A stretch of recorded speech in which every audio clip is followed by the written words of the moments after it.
পার্বতীপুরে মর্মান্তিক সড়ক দুর্ঘটনা। মরিচবাহী ট্রাকের সাথে মোটরসাইকেলের সংঘর্ষে নিহত এক, শিশুসহ আহত 2।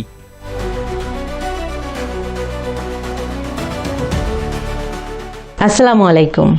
এমকে টেলিভিশনের নিয়মিত সংবাদে আপনাদের স্বাগত জানাচ্ছি আমি শারমিন মিনা। এতক্ষণ শুনছিলেন সংবাদ শিরোনাম, এখন ডেস্ক থেকে বিস্তারিত। দিনাজপুরে পার্বতীপুর ফুলবাড়ি সড়কে এরশাদ মোড় নামক স্থানে মরিচবাহী একটি ট্রাকের সাথে মোটরসাইকেলের সংঘর্ষে মোটরসাইকেল চালক তৈবুর ইসলাম নামের এক সাবেক ইউপি মেম্বার নিহত হয়েছেন। আহত হয়েছেন ওই মোটরসাইকেলে থাকা 2 আরোহী শারমিন ও তার 3 বছরের শিশু সন্তান সামিউল। রবিবার রাত 8টার দিকে এই মর্মান্তিক দুর্ঘটনাটি ঘটে। নিহত তৈবুর ইসলাম পলাশবাড়ি ইউনিয়নের দুর্গাপুর গ্রামের তমেজ উদ্দিনের ছেলে এবং একই গ্রামের মমিনুল ইসলামের মেয়ে আহত শারমিন ও তার শিশু সন্তান সামিউল।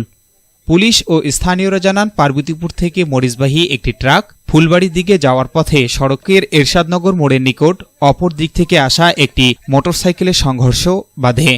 এ সময় মোটরসাইকেলে ট্রাকের নিচে পড়লে ঘটনাস্থলে নিহত হন তৈবুর। দুর্ঘটনায় শারমিন ও শিশু সামিউল সড়কে ছিটকে পড়লে গুরুতর আহত হন দুজনে।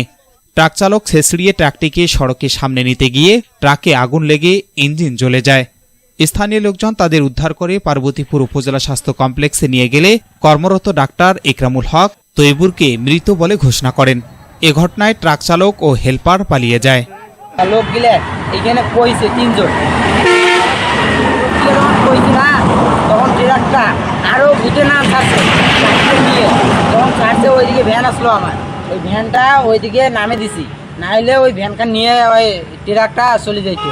তারপরে যায় ওই মোটরসাইকেল ধেদরি ধরে গেছে, হয় একেবারে সেই জোরে ট্রাক ওইদিকে যায় আগুন লাগছে। মোটরসাইকেলের পেট্রোলটা আসলো, তো পেট্রোল দিয়ে মোটরসাইকেলে আগুন লাগছে।